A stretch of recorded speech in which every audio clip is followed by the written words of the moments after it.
राधे राधे। आज का हमारा दूसरा दिवस है।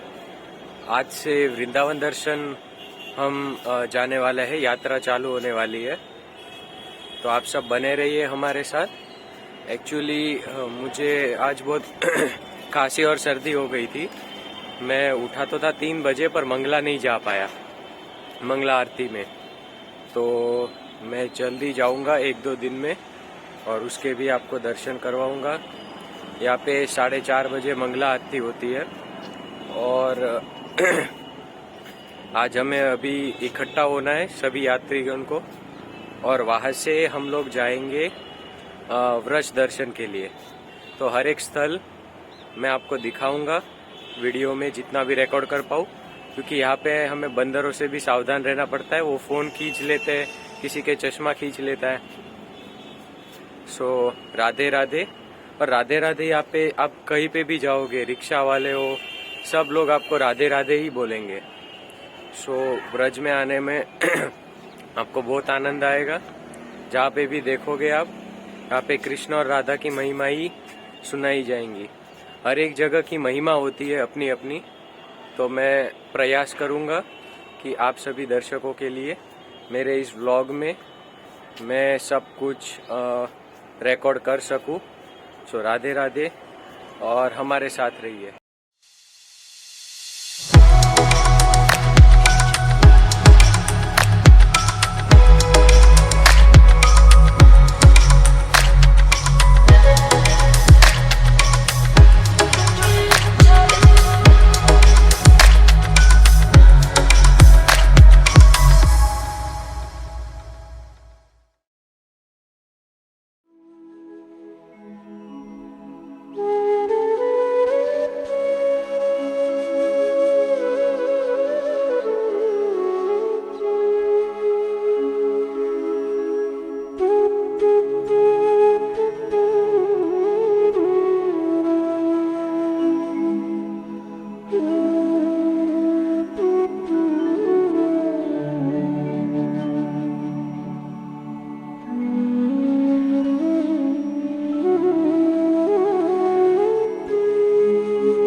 राधे राधे।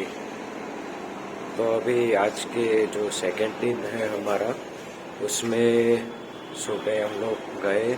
उसके बाद प्रसादम का समय था 11 बजे। तो सभी भक्तों ने यहाँ पे, जो हम लोग सब टूर में आए, हम सब लोग ने यहाँ पे प्रसाद सब ग्रहण किया। फिर रूम में आके हम लोग ने रेस्ट किया है। अभी हम लोग एक जगह पे एकत्रित होने वाले हैं, करीबन 1:30 के आसपास, जो बज चुके हैं ऑलमोस्ट टाइम नाउ। तो हम लोग एक जगह पे एकत्रित हो गए। वहाँ पे हमें समझाया जाएगा। आज हमें वृंदावन दर्शन से यात्रा चालू करनी है।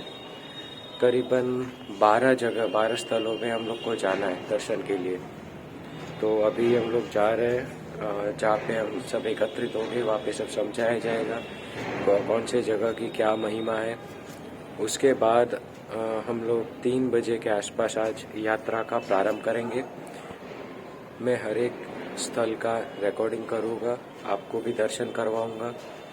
और लास्ट में जब हम वापस हमारे आश्रम में आ जाएंगे रात को, उसके बाद मैं हर एक जगह की शॉर्ट में महिमा भी बताऊँगा कि कौन सी जगह पे क्या महिमा है, कहाँ भगवान ने कौन सी लीला की थी। सो बने रहिए हमारे साथ। और यहाँ से अब मैं जा रहा हूँ जहाँ पे हम सब लोग एकत्रित होने वाले हैं। राधे राधे।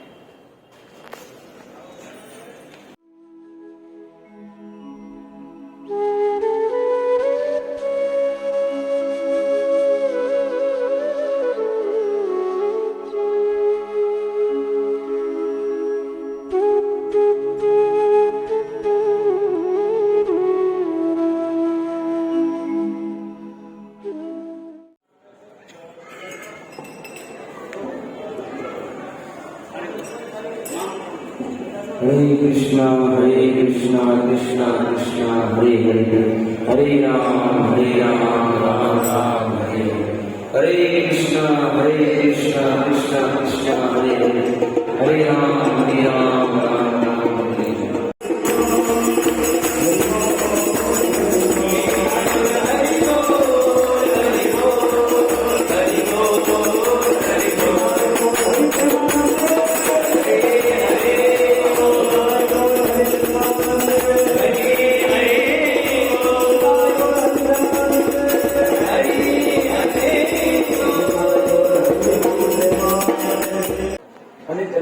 जन्म की यात्रा कर रहे हैं, परंतु ये जन्म मरण की यात्रा का अंत कभी आता है?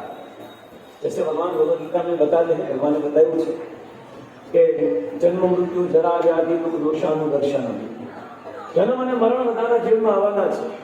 આ અનેક જન્મની આપણી યાત્રા છે, અનેક શરીરોની, અનેક પરિવાર, બહુ બધા પરિવાર, સંતાનો, છોકરા બહુ બધા બદલ્યા. પણ આ યાત્રાનો અંત ક્યારે આવે? એક પ્રશ્ન બધાય, આ જન્મ મરણની યાત્રાનો અંત ક્યાં આવે? તો એક બ્રજના સંત કહે છે કે જ્યારે કોઈ વ્યક્તિ વૃંદાવનની યાત્રા કરે છે તો જન્મ મરણનો યાત્રાનો અંત આવી જાય. આ વૃંદાવન ધામ આવવાની આપણી રાહ હતી. તો જે વ્યક્તિ બ્રજધામ વૃંદાવન આવે છે એના જન્મ મરણ કરોડો જન્મથી જે યાત્રા હતી, યાત્રાનું શું થાય છે? શમન થાય છે. તો સૌથી પહેલા તો બધાનો હૃદયથી અમારા યાત્રા કમિટી મેમ્બરો તરફથી હાર્દિક સ્વાગત કરીએ છીએ વૃંદાવનમાં. અને આ વૃંદાવનની યાત્રામાં અમે પહોંચ્યા તો કઈ સરળ નથી. ભગવાનના ધામમાં વિશે થોડું છે, એમાં તો કષ્ટ થવાના છે. તમે એમને એમ આરામથી સુતા સુતા હસતા આવીશું, અને જે આરામથી સુતા સુતા એવા છે એની કરતા જે કષ્ટ સહન કરીને આવ્યા છે એની ઉપર દ્વારકાધીશ કૃષ્ણની કૃપા વધારે નહીં કરવાની. થોડો તો મજા મસ્તી આપણા કર્મ આપને ખબર છે. આ જન્મના કયા જન્મ કર્મ આપને ખબર? આ જન્મના આપને ખબર છે. પણ નિશ્ચિત છે જે કષ્ટ સહન કરતા કરતા આવે છે એની જ યાત્રા ઘડવાની છે, બાપુ. તો જે પણ તપસ્યા કરતા કરતા આવ્યા છે, એક સીટમાં 2 આવ્યા છે, 3 આવ્યા છે, નીચે બેસીને આવ્યા છે, આમાં કોઈ ટેન્શન લેવાની જરૂર તમને એમ થાય છે કે કારણ કે ભગવાન જેને પ્રેમ કરે છે એને દુઃખ આવે છે. ભગવાન જેને પ્રેમ કરે છે અને અહીંયા આવતા પહેલા હિસાબ ચોખ્ખો કરે છે ભગવાન. યાદ રાખો, વૃંદાવનમાં કોઈ ટિકિટ નથી આવી શકતું, પણ શેનાથી અવાય છે? રાધા રાણી. હા, બ્રજના ઈશ્વર કોણ છે? રાધા રાણી. બ્રજના ઈશ્વર કોણ છે? કૃષ્ણ ભગવાન. પણ હાલે છે કોનો? જેમ આપણું ઘરમાં કોનો હાલે છે? તો શ્રીમતી રાધા રાણીની કૃપાએ હવે ટિકિટ પણ આવી શકતો. કોણ આવે છે અહીંયા પર? રાધા રાણી. એટલા માટે કોઈ એમની સમજતા હું આમ આવ્યો. આ બધી યોજના કોની છે? નથી કઈ રેલવે અમારા બાપાનું. આ જો બોલો અને આપજો અમારું કઈ છે. અને આખી ભારતની બધા જ લોકોને એક જ ટ્રેનમાં આવવું હોય, તમે થોડું થિંકિંગ વિચારજો. પણ છતાં આપણે હેમ કેમ કરતા કરતા અહીંયા પહોંચી જાય, સમજી લેવું જોઈએ એને રાધા રાણીએ બોલાવ્યા છે. આપણું બહુ મોટું સૌભાગ્ય છે કે આપણા ધામમાં છે. તો રાધા રાણી કૃપાથી આવે છે. પણ એની પહેલા પણ સાઈન કોની જોઈએ? મેન ગેટ ઉપર ઉભા એની જોઈએ ને, દ્વારકા કોણ છે? શિવજી. ચારે દિશામાં ભગવાન શિવજી ઉભા છે. એ કોણ કોણ, કયો જ્ઞાતિનો, કયો રહેવાળો, કઈ સોસાયટીનો, ક્યાંથી આવ્યો છે એ નથી જોતા, પણ એના કર્મના લેખા જોતા છે. અને પછી પ્રવેશ કરે છે. પછી વૃંદાવનમાં આવે છે. તો કોઈ એમને સમજે કે આ અમને લાવ્યા કે અમે અમારી રીતે આવ્યા, બધા પોતાની રીતે આવ્યા છે. કોઈ આ લાવ્યા છે, કોઈ પોતાની જાતે કોઈ અહીંયા લાવતું. માત્ર ને માત્ર ભગવાન શ્યામ સુંદર, રાધા રાણી અને પરંપરાની કૃપાઓ એ જ વ્યક્તિ અહીંયા આવી શકે છે, બાકી કોઈ નથી આવી શકે. તો એક અભિમાન છે, કાઢી નાખો. વૃંદાવનના મુખ્ય દર્શન થશે. આપણે હમણાં જે થોડીક વાતમાં એક બહુ મહાન ભક્તિ આશ્રય વૈષ્ણવ મહારાજ આવવાના થોડી મનમાં આપણે કહેશે સંક્ષિપ્તમાં. અને 3 વાગે આપણે અહીંથી રિક્ષા 12 વાગે આવી ગઈ છે કે રિક્ષામાં 10 ભક્તો બેસવાનું છે. અને બધા એક જગ્યાએ આપણે ભેગા થઈશું રાધા ગોવિંદ મંદિર, જે તમારા મોબાઈલમાં લખ્યું હશે, જોઈ લેજો તમે. જે ક્રમમાં લખ્યું ક્રમ પ્રમાણે બધા જ આપણા રૂટ રહેશે. તમે ભૂલી જાઓ, અટવાઈ જાઓ તો તમારે શું કરવાનું રહેશે? એ રૂટ પ્રમાણે આગળ વધવાનું રહેશે. તેમાં બધા કયા કયા મંદિર પછી કયા મંદિરમાં જવાનું છે બધું જ લખેલું છે. તો બધા સાવધાનીપૂર્વક એમાં જે ક્રમ લખ્યો છે એ પ્રમાણે આગળ વધે. અને બીજું વૃંદાવનમાં તમે કીધું 3 વસ્તુ કરવાની છે. શું કરવાનું છે? પ્રસાદ. પહેલું શું કરવાનું છે? પ્રસાદ. બીજું નાચવાનું. હરિનામ હરિનામ હરિ. અને બીજી વસ્તુ દર્શન. દર્શન. દર્શન પણ મેં તમને કીધું એ પ્રમાણે કરવાના છે. આપણે હીરાબાઈની જેમ ભીડ થઈ જવાનું, કારણ કે ભીડ આપણે ખાવાના છે નહીં. એટલા માટે કામથી દર્શન કરો ભગવાનના અને પછી શું કરો? ધીરે ધીરે. કારણ કે આપણી સંખ્યા વધારે છે તો કોઈને ડિસ્ટર્બ ન કરો. આ યાત્રામાં સૌથી મોટી સેવા કઈ છે ખબર છે? કોઈને નડો નહીં, સૌથી મોટી સેવા છે. આ સેવા કેટલા કરવા તૈયાર છે? હાથ બોલે કેટલો પાડો? નડવું નથી કોઈને. ઓકે, બાકી નથી કરવા છે, બાકી નડવું છે.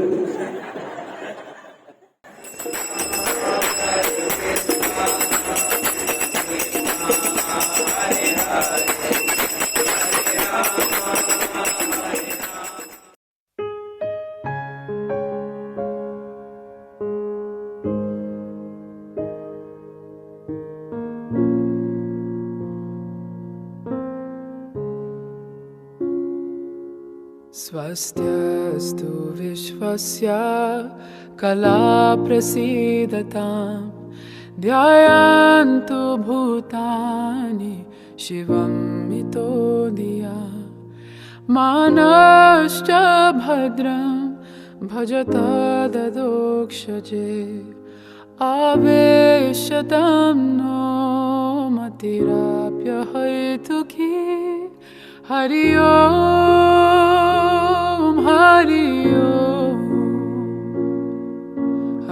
ओम तत्सत् हरि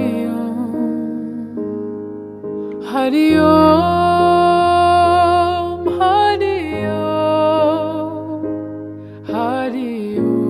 तत्सत् हरि ओम.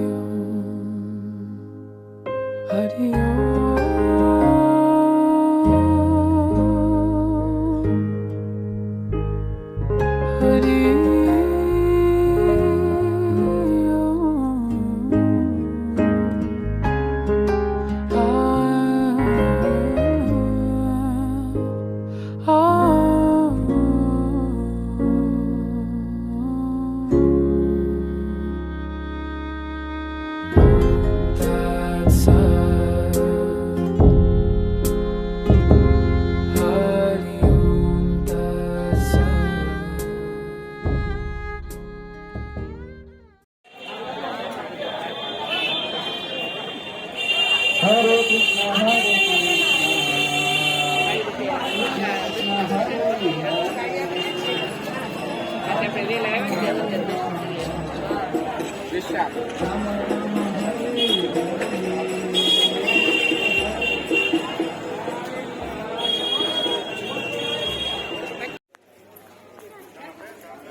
तो हम लोग गोविंद देव मंदिर पहुंचे.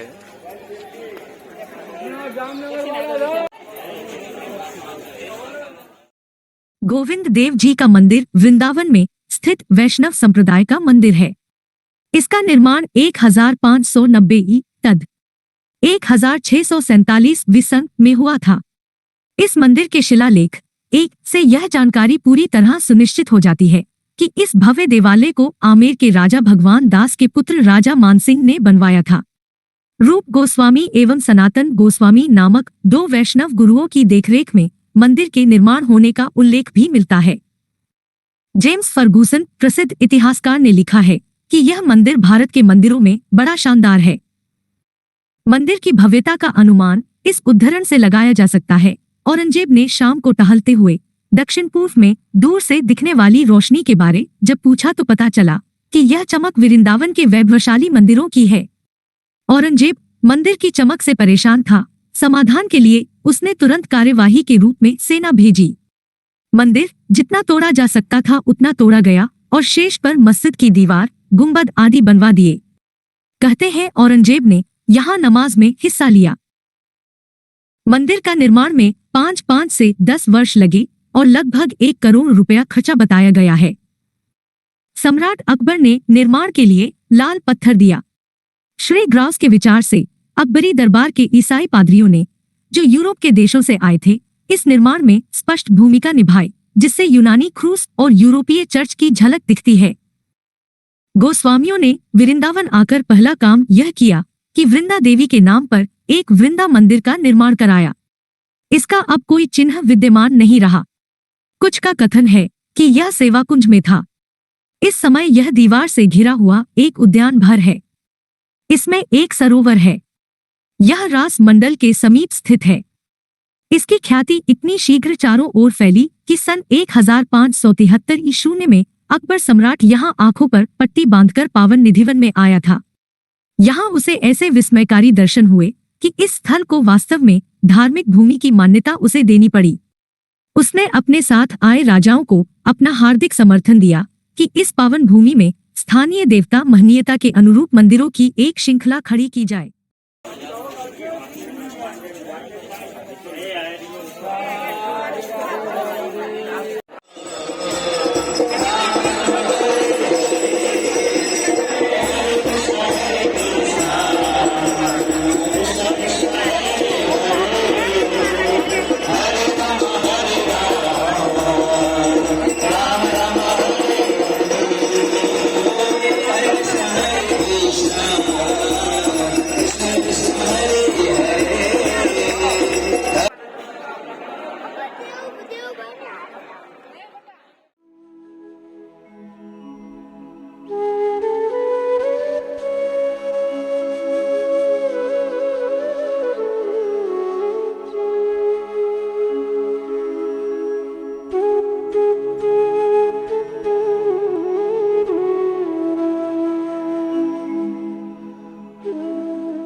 सीप और हनुमान जी।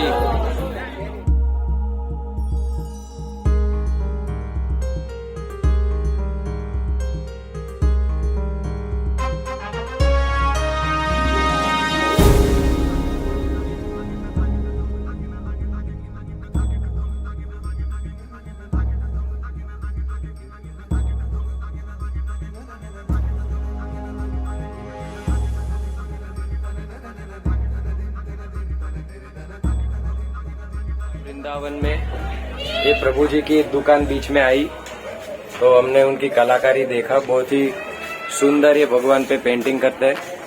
तो थोड़ा दृश्य आपको भी दिखाते हैं।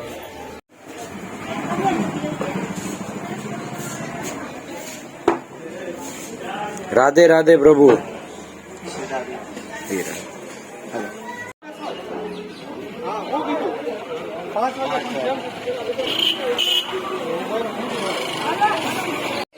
राधे राधे। ये गोपेश्वर महादेव मंदिर है, अभी बंद है तो हम लोग वापस रिटर्न हो रहे हैं।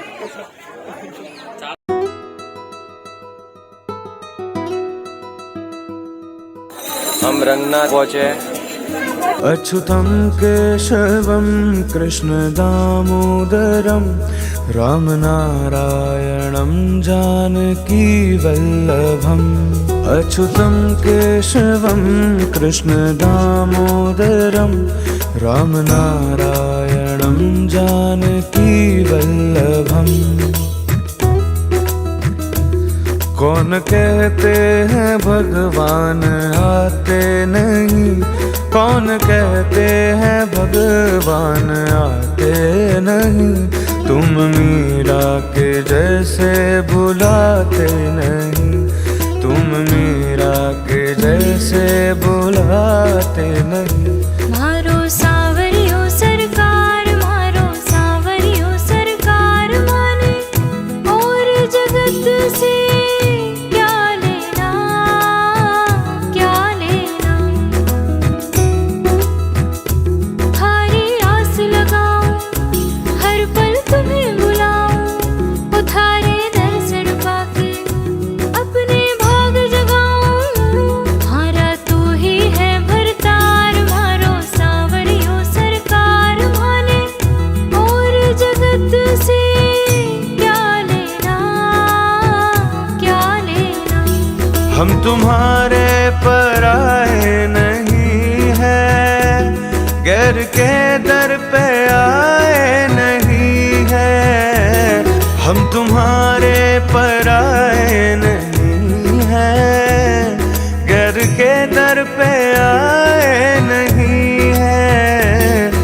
तुम्हारे पुराने पुजारी, हम तुम्हारे पुराने पुजारी, हमसे पर्दा करो ना मुरारी, वृंदावन के उबा के बिहारी, हमसे पर्दा करो ना मुरारी।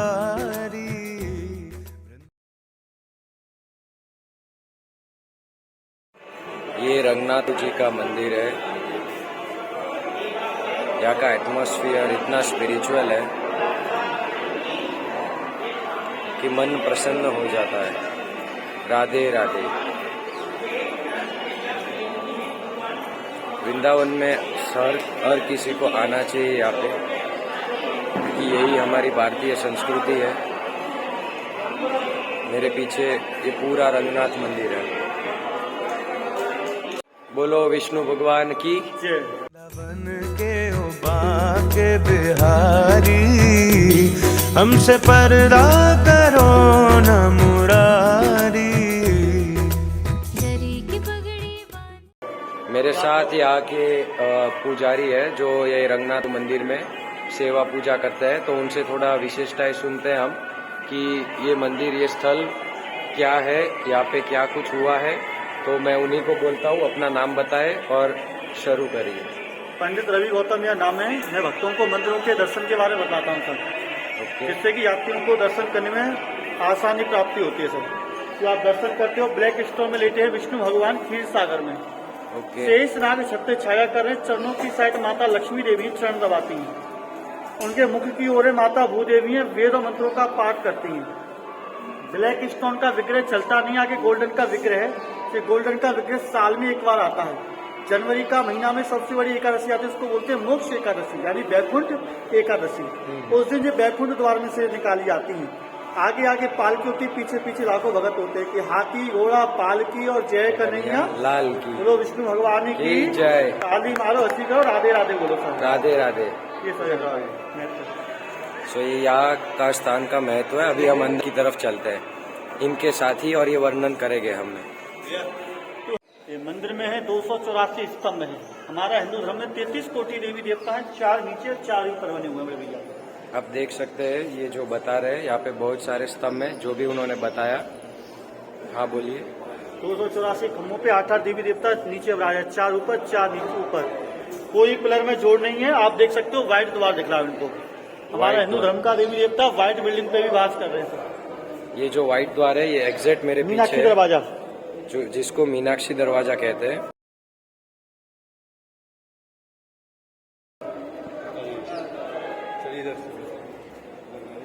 हाँ प्रभु, दिखा दिया। आओ। तो अब हम रंगनाथ की तरफ जा रहे हैं ना?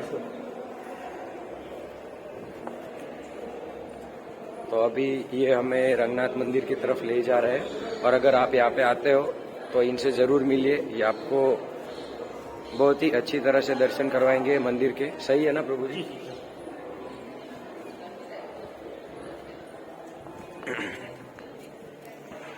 तो वहाँ पहुँच के, क्योंकि रास्ता बहुत बड़ा है, तो हम वहाँ जाके वापस आपको दर्शन करवाते हैं। मंदिर का 8वां द्वार है। इस द्वार का नाम है सर बैकुंठ द्वार। ये द्वार साल में एक बार खुलता है, जनवरी का महीना में बैकुंठ एकादशी के दिन। इसी द्वार से वो भगवान विष्णु का सोने का विग्रह बाहर निकाला जाता है सर। तो ये साल में एक ही बार द्वार खुलता है यहाँ पे।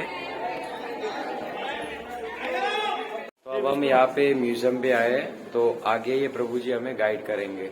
हाँ बोलिए प्रभु। ये 5 धातु से बना हुआ शेषनाग है। सबके अंदर चंदन का लकड़ी है, सोने और चांदी का चादर, 70-80 किलो का प्लेटिंग हुआ हुआ है सर। ओके। ये आप देख सकते हो, सोने के सूर्यनारायण भगवान है, चंदन का लकड़ी है, सोने का चादर है सर। आप देख सकते हो हंस चांदी का बनाया हुआ है। ये चांदी और सोने का प्योर है प्रभु जी सर। ये सब प्योर चांदी और सोना है। 98 कह रहे, 19 है 24। एलिफेंट सोने का आती है सर। ओके। ये सोने का है। ये लकड़ी से बनाया हुआ राजस्थान जयपुर का आर्किटेक्चर से। कांच का विमान, होली मार्च के महीने में होली खेलते हैं विष्णु भगवान। ओके। सर्वप्रथम सवारी ये है विष्णु भगवान की सोने की कोठी बोलते हैं अयोध्या। यानी राम लक्ष्मण जानकी जय बोलो हनुमान। ये सर सोने के हनुमान जी महाराज साक्षात में। मार्च का महीना बहुत बड़ा मेला लगता है। ओके। ये कदम का पेड़ है, यहाँ भगवान कृष्ण ने गोपियों का वस्त्र चढ़ाया था सर। ये चंदन की लकड़ी में दर्शन बनाया गया सर। ओके। बोलते हैं बच्चों को हाथी घोड़ा, बूढ़ों को पालकी और जय कन्हैया लाल की पालकी रखे हुए हैं सर। ओके। ये सोने का घोड़ा है सर। यहाँ पे सब सोने और चांदी का ही बना हुआ है, सही है। सर आप दिखा के ले जाइए। अब मैं पूरा दर्शन करवा देता हूँ एक वीडियो व्यू में। सुंदर आँखों वाला कितना सुंदर लागे बिहारी, कितना लागे प्यारा। जरी की पगड़ी बांधे सुंदर आँखों वाला, कितना सुंदर लागे बिहारी, कितना लागे प्यारा। कानों में कुंडल साजे, सिर मोर मुकुट विराजे। सखियां पागल होती जब जब होठों पे बंसी बाजे।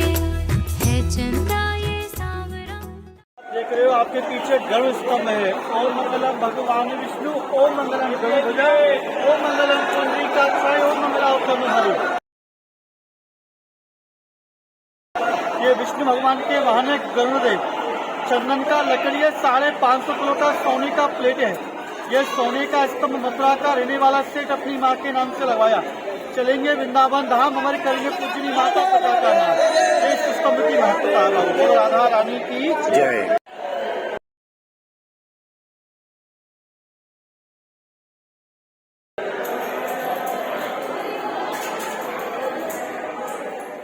हाँ बोलिए। ये हमारे भारत का विश्वविख्यात टेम्पल है तिरुपति बालाजी का सर। ये तिरुपति बालाजी का मंदिर है। इधर को प्रत्येक शुक्रवार का दिन 51 किलो कच्चा गाय का दूध से अभिषेक होता है। सुबह 9:30 बजे, यानी कल होगा सुबह 9:30 बजे 51 किलो दूध से बालाजी का अभिषेक ब्लैक स्टोन के विग्रह का। रोज सुबह 5:30 बजे यमुना जल से अभिषेक किया जाता है। ब्लैक स्टोन का सारा श्रृंगार सोने का, माथे पे हीरे का तिलक लगाया हुआ है सर। चांदी का बर्तन है, चांदी का सिंहासन पे 12-12 किलो का मूर्ति है सोने का। साल में एक बार निकलते पूस का महीना में। बोलो राधा रानी की जय। हमारा दर्शन के अंदर विष्णु भगवान का दर्शन है। इनको साउथ में बोलते हैं रंगना।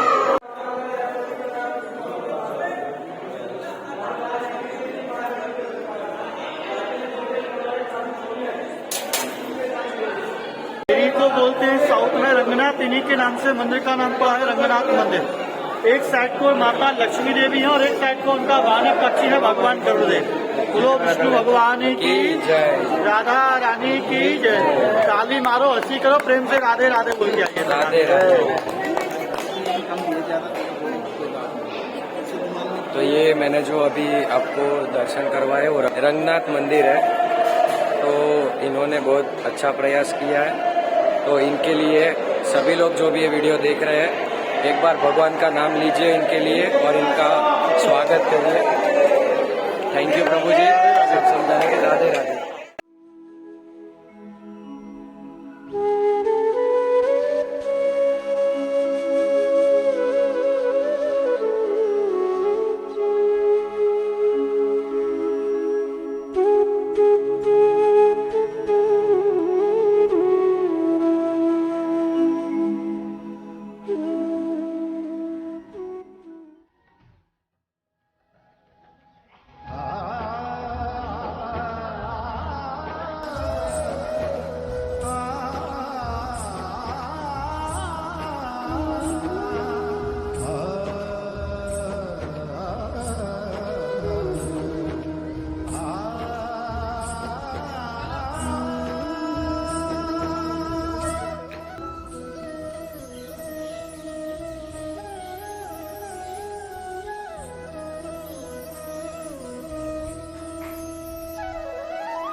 मेरा नाम गोविंद शरण है। ये स्थान बंसी बट है। बोले हैं कि वृंदावन सो बन नहीं, नंद गाँव सो गाँव, बंसी बट सो बट नहीं, कृष्ण नाम सो नाम। यहाँ पे भगवान नित्य बंसी बजाते हैं। आज भी भगवान बंसी बजाते हैं। आज भी भक्तों को भगवान की बंसी सुनाई देती है। आश्विन मास की जो पूर्णिमा आती है जिसको बोलते हैं शरद पूर्णिमा। शरद पूर्णिमा की रात में प्रभु ने यहाँ ऐसी मधुर बंसी बजाई, उस बंसी को सुन के सब ब्रज गोपी यहाँ पे आ गई। सभी गोपियों की इच्छा हुई कि भगवान तो नित्य राधा रानी के संग रास की लीला करते हैं, ऐसी कृपा ऐसा भाग्य हमको भी प्राप्त हो प्रभु कि आज आप हमारे संग महारास की लीला करें। तो भगवान ने यहाँ उन समस्त ब्रज गोपियों की मनोकामना पूरी करने के लिए योग माया का आश्रय किया। जितनी गोपी हैं अपने उतने ही रूप बना लिए सभी के संग, जैसे चारों तरफ यहाँ बने हैं, एक गोपी एक कृष्ण, एक गोपी एक कृष्ण। महाराज की लीला की गोपियों के मन में अभिमान आ गया, सौभाग्य मत कि हम सबसे श्रेष्ठ हैं। तो भगवान ने इन सबको छोड़ दिया, अंतर ध्यान हो गए। गोपियों को बड़ी विरह वेदना, बहुत कष्ट हुआ, अनंत राशि का कष्ट है। हे प्रभु अभी तो हमारे संग हैं, अभी मैं कहाँ चले गए। तो इसी यमुना के तट पे बैठ के गोपियों की ने भगवान की स्तुति की, भागवत जी में जिसको गोपी गीत बोलते हैं। भगवान पुनः प्रकट हुए, रास की लीला आरंभ हुई। तो उस रास का दर्शन करने के लिए भगवान शंकर यहाँ पे आ गए कि मैं भी भगवान की लीला के दर्शन करूँ। यहाँ आए तो उनको अंदर नहीं आने दिया कि कोई पुरुष नहीं आ सकता। पुरुष तो एकमात्र भगवान श्री कृष्ण हैं और सब ब्रज गोपी हैं, तो कैसे दर्शन होंगे कि आप यमुना जी से प्रार्थना करो। भगवान शिव ने यहाँ यमुना जी की प्रार्थना की है, यमुना जी प्रकट हो गई, भगवान शंकर को गोपी बना दिया। तो इस जगह पे भगवान शंकर गोपी बन करके आए। गोपी बन के आए तो कोई नहीं जान पाया, राधा जी भी नहीं पहचान पाए। भगवान तो अंतर्यामी है, पहचान लिया उनको, बोला आइए गोपीश्वर। तभी से वृंदावन में नाम हुआ है गोपीश्वर महादेव। गोपीश्वर नाम से बोला तो राधा रानी गुस्सा हो गई कि आज एक नई सखी को भगवान ने गोपीश्वर बना दिया, सभी गोपियों से ऊपर। सबसे ऊपर तो मैं हूँ, मेरे से ऊपर कौन सी गोपी आ गई। राधा जी रूठ गई, रूठ के चली गई यमुना के दूसरी तरफ। वहाँ जाके बैठी हैं, उनके नेत्रों से जल गिरा, उस जल से एक सरोवर बना, उसका नाम है मान सरोवर। गोपियों ने प्रार्थना की, प्रभु राधा रानी नहीं होंगी तो रास कैसे होगा, बिना राधा रानी की कृपा से रास संभव ही नहीं है। तो भगवान स्वयं गए, मना करके लाए कि हे देवी, स्वयं देवादिदेव महादेव अपने पुरुषोत्तम पुरुष रूप को त्याग करके निर्मल गोपी भाव लेकर के पधारे हैं, इसलिए मैंने बोला गोपीश्वर। राधा जी का मान भंग हुआ है, रास की लीला पुनः प्रारंभ हुई। इस लीला, इस स्थान का विस्तृत वर्णन श्रीमद् भागवत में है, 10वें स्कंद में रास पंचाध्याय। भगवान पिता रात्रि शरदोत्त फुल्ल मल्लिकाहम विक्षरंतु मनश्चक्रे योग मायाम उपाश्रित श्रीमान रास रसारंभी बंशी वट ततिस्ततः कर्षण वेणुशनेव गोपी गोपीनाथ श्रीयस्तु। कि भगवान ने यमुना तट वंशी वट पे दिव्य वेणुनाद करके सभी गोपियों के चित्त का आकर्षण किया, सभी की मनोकामना पूरी की। भगवान का नाम हो गया गोपीनाथ। यहाँ भगवान ने वंशी बजाई है। मधुबन मोह पठायो चार पहर वंशी वट भज को सांझ परे घराए। भगवान स्वयं बोलते हैं 4 पहर में बंशी बैठते हैं। 4 पहर का मतलब होता है 12 घंटे। आज भी भगवान आते हैं बंसी बजाते। ये भगवान की रासस्थली 5500 वर्ष पुरातन स्थान है बंसी वट।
राधा कृष्ण के चरण हैं।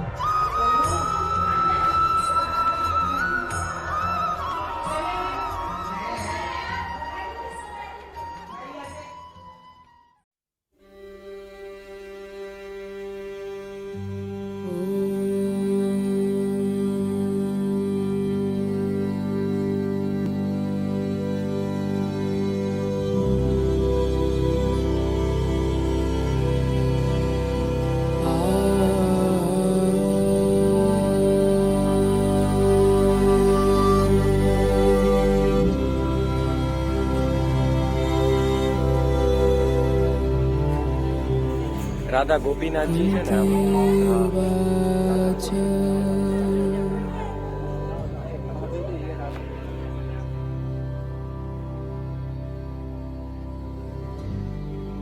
नमस्ये पुरुषं त्वाद्यम् ईश्वरं प्रकृते परम् आलक्ष्यं सर्वभूतानां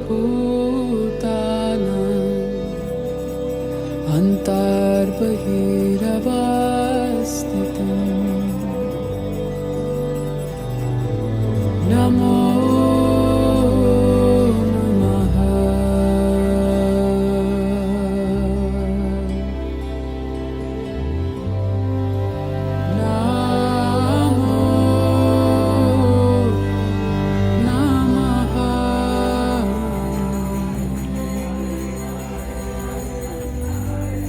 माया जवन का चना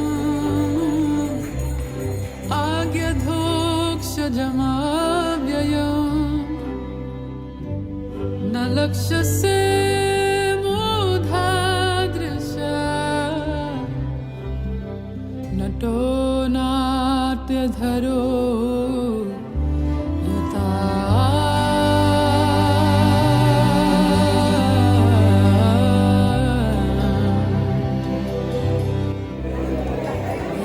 राधा रमन की हरे कृष्ण हरे बोल।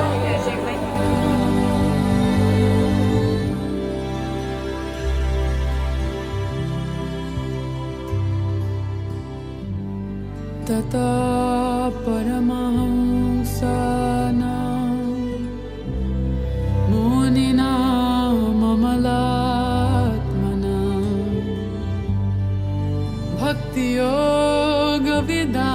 भक्तियोगविदानार्थं कथं पश्येम हि श्रिया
कृष्णाय वासुदेवाय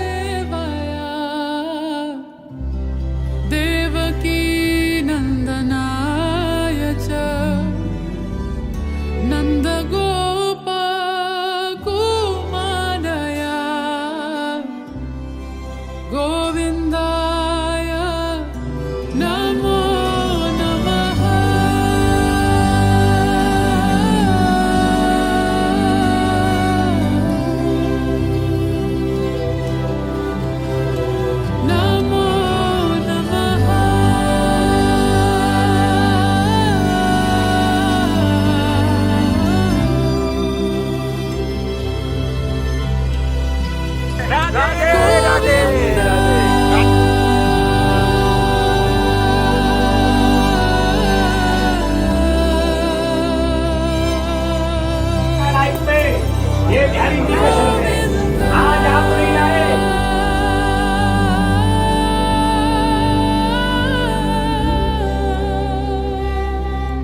अब हमारा लास्ट दर्शन है आज का बांके बिहारी मंदिर, है ना मम्मी? चलो हो सकेगा तो दर्शन कराऊंगा।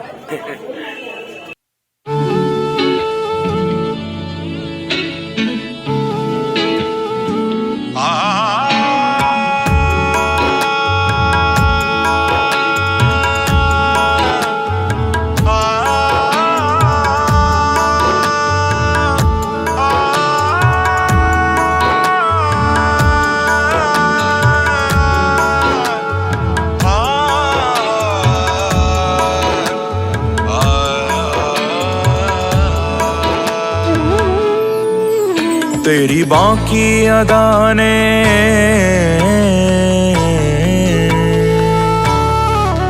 तेरी बाकी अदा ने ओ सांवरे ओ सांवरे ओ सांवरे मुझे तेरा दीवाना बना दिया। तेरी बाकी अदा ने ओ सांवरे तेरी टेढ़ी अदा ने ओ सांवरे मुझे तेरा दीवाना बना दिया। तेरी बाकी अदा ने ओ सांवरे ओ तेरी बाकी अदा ने ओ सांवरे ओ मुझे तेरा दीवाना बना दिया। ओ मुझे तेरा दीवाना बना दिया। तेरा टेढ़ा मुकुट तेरी टेढ़ी छटा ओ तेरा बांका मुकुट तेरी बांकी छटा तूने हमें भी आशिक बना दिया।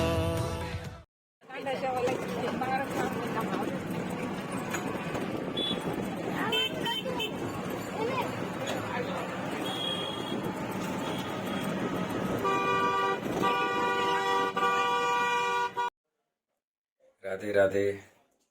आज हमारा द्वितीय दिन था वृंदावन में, परंतु यात्रा का प्रथम दिन था। तो आज हम 3-3:30 बजे आसपास हम लोग निकले थे यात्रा के लिए।